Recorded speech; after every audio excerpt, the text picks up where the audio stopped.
गैर कानुनी सम्पत्ति छानबिन गर्ने सरकारको घोषणा, भ्रष्टाचारीको भागाभाग, वर्षायाममा 50 र हिउँदयाममा 30 युनिट विद्युत निशुल्क, लाइसेन्स बनाउँदा र ब्याङ्क खाता खोल्दा अनिवार्य रूपमा राष्ट्रिय परिचय पत्र चाहिने। काठमाडौँका नदी किनाराको जग्गा खाली गर्ने सरकारको घोषणा, केपी ओलीको प्रतिक्रिया, सरकारको नीति कार्यक्रम कर्मकाण्डी।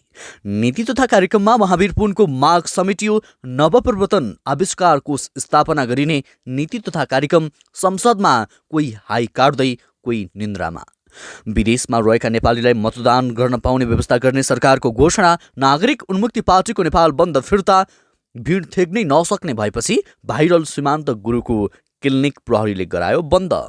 सरकारको नयाँ नारा, युवासँग सरकार, हुने छैनन् बेरोजगार। 2 वर्षभित्र कीर्तिपुर र मुलपानी क्रिकेट रङ्गशालाको स्तरोन्नति गरिने। महानगरले ल्यायो आइजिया ब्याङ्क कार्यक्रम, आजैदेखि आवेदन दिन सकिने। र नागरिक उन्मुक्तिको आन्दोलनले रोकियो पूर्व राजाको धनगढी भ्रमण लगायतका आज दिनभरका केही महत्त्वपूर्ण ब्रेकिङ न्युजहरू आजको यस भिडियोमा।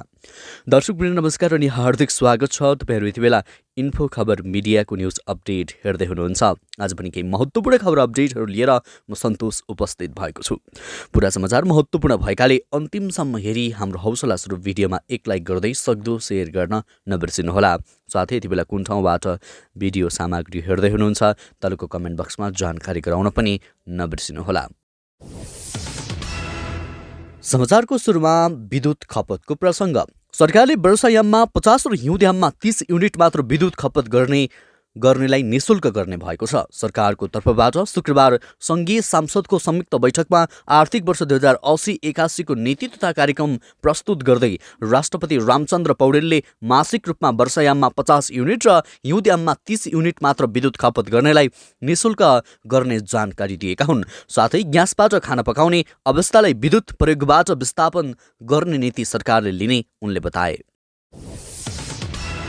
त्यस्तै अर्को प्रसङ्ग, सरकारले राष्ट्रिय आविष्कार केन्द्रका संस्थापक डाक्टर महावीर पुनसँगको सहमति नीति तथा कार्यक्रममा समेटेको छ। शुक्रबार आर्थिक वर्ष 2080-81 को नीति तथा कार्यक्रममा सार्वजनिक कार्यक्रममा राष्ट्रपति रामचन्द्र पौडेलले नवप्रवर्धन, अनुसन्धान, आविष्कार र विज्ञान शिक्षाको विस्तारलाई प्रोत्साहन गर्न नवप्रवर्धन आविष्कार कोष स्थापना गर्ने घोषणा गरेका हुन्। त्यस्तै अधिवेशनमा नवप्रवर्धन, अनुसन्धान र आविष्कार सम्बन्धी केही कोषहरू सञ्चालन गरिने पेश गरिने समेत सरकारले जनाएको छ। गएको वैशाख 18 गते सरकार र पुनबीच 7 बुँदे सहमति भएको थियो। पुनले बजेटको 1% नवप्रवर्धन तथा आविष्कारमा लगानी गर्नुपर्ने मागसहित धरनामा उत्रिएका थिए।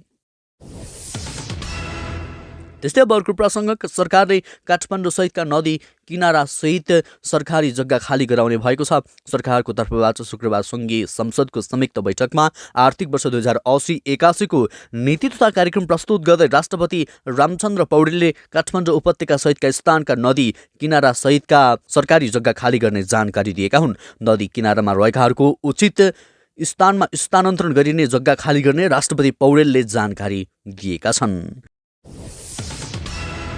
त्यस्तै सरकारले विदेशमा रहेका नेपाली नागरिकलाई आवधिक निर्वाचनमा मतदान गर्न पाउने व्यवस्था गर्ने घोषणा गरेको छ। शुक्रबार राष्ट्रपति रामचन्द्र पौडेलले प्रस्तुत गरेको आर्थिक वर्ष 2080-81 को नीति तथा कार्यक्रममा यस्तो घोषणा गरिएको हो। नागरिकता सम्बन्धी समस्या अविलम्ब समाधान गर्ने भएको छ। विदेशी मुद्रा सञ्चित बढेको, ब्याङ्कको ब्याजदरमा तुलनात्मक रूपमा सुधार, विदेशमा भएका लाखौँ नेपाली सामाजिक सुरक्षामा आबद्ध हुने प्रक्रिया सुरु भएको उनको भनाइरहेको छ। सरकार र निजी क्षेत्रको बलियो साझेदारीबाट उत्पादन तथा उत्पादकत्व आर्थिक रूपमा सफल बनाइनेछ। विदेशी लगानीलाई प्राथमिकतामा प्राप्त क्षेत्रमा परिचालन गरिने, राजस्व प्रशासनलाई थप सुदृढ र चुस्त बनाइने र विद्यमान कर प्रणालीमा पुनरावलोकन गरिने सरकारको नीति तथा कार्यक्रममा उल्लेख गरिएको छ।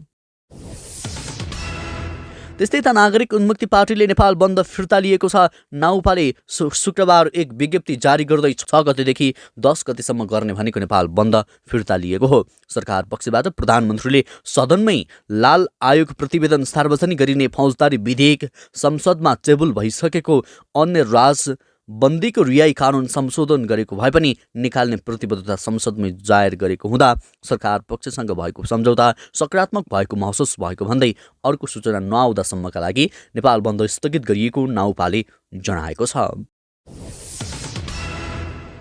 त्यस्तै सरकारले आउँदो 2 वर्षभित्र काठमाडौँको कीर्तिपुर मुलपानी क्रिकेट रङ्गशालाको स्तरोन्नति गर्ने भएको छ। 2080-81 वार्षिक नीति तथा कार्यक्रममा 2 वर्षभित्र कीर्तिपुर र मुलपानी क्रिकेट रङ्गशालाको स्तरोन्नति गरी अन्तर्राष्ट्रियको प्रतियोगिता सञ्चालन हुने व्यवस्था गरिने उल्लेख गरिएको छ। त्यस्तै चितवनको भरतपुर, कैलालीको फाप्ला, बैतडीको दशरथचन्द र मोरङको विराटनगर क्रिकेट रङ्गशालाको पूर्वाधार निर्माण कार्य अघि बढाइने जनाएको छ। सरकारले हरेक विद्यालयमा खेल शिक्षकको व्यवस्था गर्ने नीति पनि लिएको छ। वार्षिक खेलकुद क्यालेन्डर तयार गरी अन्तरपालिका तथा प्रदेश स्तरीय प्रतियोगिताको आयोजना गरिने, 1 वडा 1 खेल मैदान, 1 पालिका 1 कबड हलको निर्माण गरिने नीति तथा कार्यक्रममा उल्लेख गरेको छ। सरकारले खेलकुदलाई राष्ट्रको पहिचान, गौरव र प्रतिष्ठा बढाउने माध्यमको रूपमा विकास गर्दै राष्ट्रिय तथा अन्तर्राष्ट्रिय स्तरका खेलकुद प्रतियोगिता आयोजना गर्न जोड दिने भएको छ। त्यस्तै अब अर्को प्रसङ्ग, केही समयदेखि सामाजिक सञ्जालमा भाइरल रहेको सीमान्त गुरुको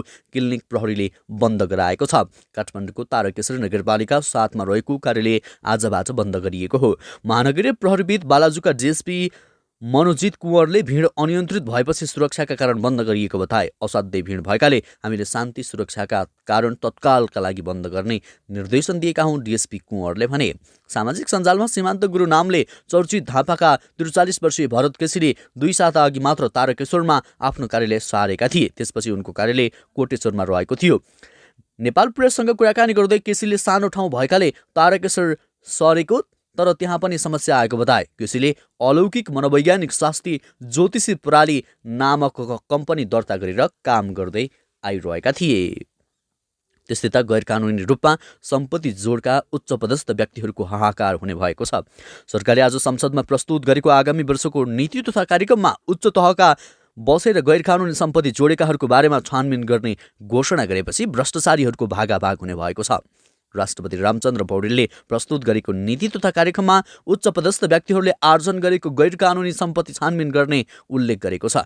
भ्रष्टाचार विरुद्धको अभियानलाई अझ सघन बनाएर राज्यका सबै तह थप कडाइका साथ कार्यान्वयन गरिनेछ। राष्ट्रपति पौडेलले भने अनियमितता, भ्रष्टाचार, कर छली, कृत्रिम अभाव, कालोबजारी, व्यावसायिक एकाधिकार लगायतका सुशासन विरोधी क्रियाकलापमा जनताका गुनासोलाई तत्काल सम्बोधन हुनेछ।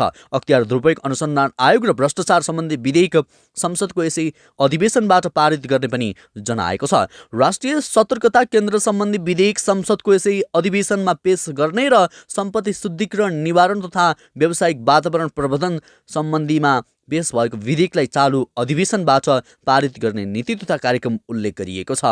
त्यस्तै त पूर्व राजा ज्ञानेन्द्र शाहले धनगढी आउने कार्यक्रम स्थगित गरेका छन्। पूर्व राजाको निर्धारित सुदूरपश्चिम भ्रमण स्थगित भएको नागरिक अभिनन्दन मूल समारोह समितिका सञ्चार संयोजक ललित जोशीले जानकारी दिएका छन्।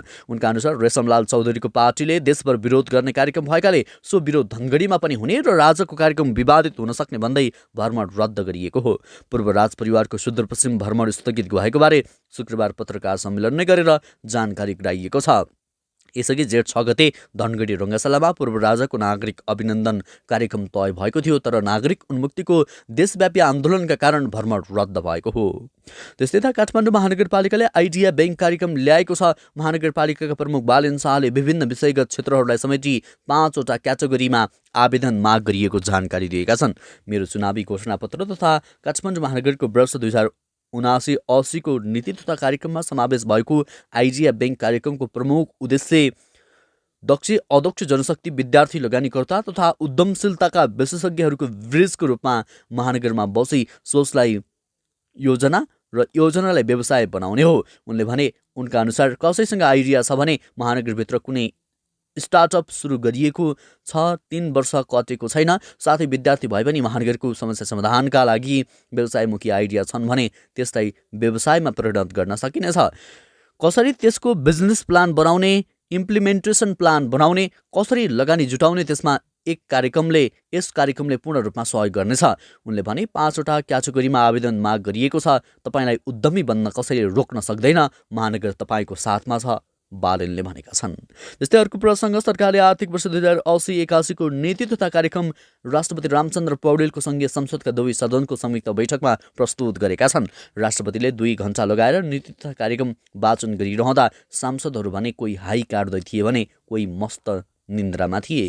त्यसै त प्रमुख प्रतिपक्षी दलका नेता केपी शर्मा ओलीले सरकारको नीति तथा कार्यक्रम कर्मकाण्डी भएको प्रतिक्रिया दिएका छन्। संसदमा राष्ट्रपतिले शुक्रबार सरकारको नीति तथा कार्यक्रम प्रस्तुत गरिसकेपछि कान्तिपुर टेलिभिजनसँग संक्षिप्त प्रतिक्रिया दिँदै एमाले अध्यक्ष ओलीले सरकारको नीति तथा कार्यक्रम कर्मकाण्डी भएको बताएका हुन्। सरकारले नीति तथा कार्यक्रमबारे आफूले सोमबार संसदमा बोल्ने ओलीले जानकारी दिए। यसअघि ओलीले नक्कली भुटानी शरणार्थीका सम्बन्धमा जेठ 4 गते संसदमा बोल्ने बताएका थिए, तर डायरियाका कारण अस्वस्थ भएकाले उनले संसदमा बोल्न बाँकी छ। अब सोमबार ओलीको नक्कली शरणार्थी प्रकरणका साथै सरकारको नीति तथा कार्यक्रमबारे पनि आफ्नो धारणा राख्न लागेका हुन्। त्यस्तै त राष्ट्रपति रामचन्द्र पौडेलले वाचन गरेको नीति तथा कार्यक्रममा युवासँग सरकार हुने छैनन् बेरोजगारको नारा पनि समेटिएको छ। निजी क्षेत्रको सहकार्यमा राष्ट्रिय सिप विकास र योजना कार्यक्रम मार्फत सरकारले 5 लाख रोजगारीको लक्ष्य हासिल गर्ने पौडेलले बताए। सरकारले हरेक वर्षका नीति तथा कार्यक्रममा लाखौं रोजगारी सृजनाको घोषणा गर्दै आए पनि व्यवहारमा कार्यान्वयन हुन भने सकेको छैन। स्वचालित ज्याला प्रणाली लागू गरिने, श्रमिकहरूको जीवन धान्ने गरी स्वचालित ज्याला प्रणालीको लागू गरिने भएको छ। सरकारले आगामी नीति तथा कार्यक्रम मार्फत यस्तो लक्ष्य लिएको हो। राज्यको अन्तिम समाचार। ड्राइभिङ लाइसेन्स, जग्गा धनी पूर्जा, ब्याङ्क खाता र स्थायी लेखा नम्बर लिँदा राष्ट्रिय परिचय पत्र चाहिने भएको छ। 2081 को नीति तथा कार्यक्रममा सार्वजनिक गर्दै राष्ट्रपति रामचन्द्र पौडेलले सो कुरा बताएका हुन्। यो नीति 3 वर्षभित्र सरकारले लागू गर्ने पनि बताए। उनले भने नागरिकको विवरण एकपटक लिएपछि पुनः लिन नपर्ने गरी व्यवस्थापन गरिने भएको छ। सबै स्थानीय तहबाट राष्ट्रिय परिचय पत्र वितरण हुने भएको छ। हवस् त दर्शकवृन्द, यो खबर सँगसँगै अहिलेलाई केही चर्चामा रहेका महत्त्वपूर्ण खबर अपडेटहरू यति नै। पलपलको न्युज अपडेटको लागि हाम्रो च्यानललाई सब्सक्राइब गर्न र भिडियोलाई लाइक गर्न नछुटाउनुहोला। हवस् त अहिले भने म लगायत हाम्रो सम्पूर्ण टिमलाई बिदा दिनुहोस्। हवस् त, तपाईँको बाँकी पल शुभ अनि उत्कृष्ट बनोस्।